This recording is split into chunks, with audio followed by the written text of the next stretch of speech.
विजय वडेट्टीवारांनी नितेश राणेंच्या दाव्याला जोरदार प्रत्युत्तर दिलं। भाजपनं काहींना अफवा पसरवण्यासाठीच सोडलं असं वडेट्टीवारांचं म्हणणं आहे। नितेश राणेंना मी भाटापेक्षा अधिक महत्त्व देत नाही असं त्यांनी म्हटलेलं आहे। नितेश राणे भाजपचे भाट असल्याचा आता विजय वडेट्टीवारांनी म्हणत हल्लाबोल केलाय। विजय वडेट्टीवार 4 जूननंतर भाजपमध्ये येतील असं नितेश राणे यांनी म्हटलेलं होतं, त्याला वडेट्टीवार यांनी आता जोरदार प्रत्युत्तर दिलं।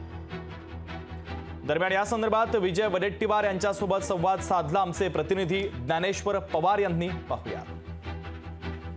आपल्यासोबत विरोधी पक्षनेते विजय वडेट्टीवार। भाऊ, काय सांगाल, आज दुष्काळ संदर्भामध्ये आढावा बैठक बोललेली आहे विभागीय, आपण त्या संदर्भात काय सांगाल? महाराष्ट्रामध्ये विदर्भामध्ये प्रचंड भयावह असा दुष्काळ आहे।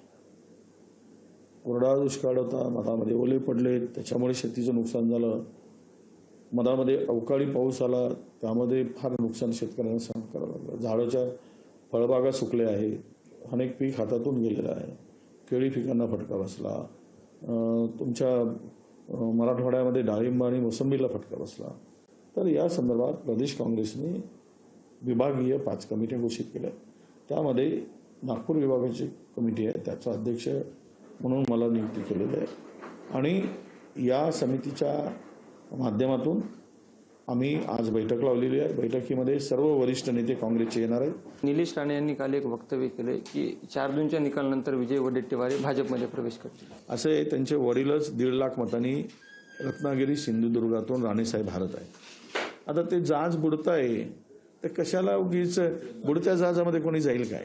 आणि विषय राहिला आहे की मी 10दा स्पष्ट केला आहे की माझा पक्ष आणि मी इथे इमानदारीनं काम करतोय। पक्षाने मला अनेक पदं देऊन विभूषित केलेला आहे, माझा सन्मान केला आहे। त्यामुळे ते पराजय त्यांचा पुढे दिसतो आहे। त्याचं ते पराजयपासून त्यांचं लक्ष विचलित झालेलं, दुसरीकडे डायव्हर्ट करायसाठी अशा प्रकारच्या अफवा राणेंना त्यांना सोडलंच त्यासाठी आहे। अशा अफवा पसरवा, असं स्टेटमेंट करा। त्यामुळे एखाद्या याचा समाजाचा भाट असतो, तसं ते आता भाजपचे भाट म्हणून त्यांचं कामच ते आहे तशा गोष्टी करणं। तर आम्ही त्याला भाटापेक्षा जास्त काही महत्त्व देत नाही। खूप खूप धन्यवाद। लोकशाही मराठीकरता ज्ञानेश्वर पवार, नागपूर। लोकशाही मराठी ऐका, पहा, जागरूक रहा।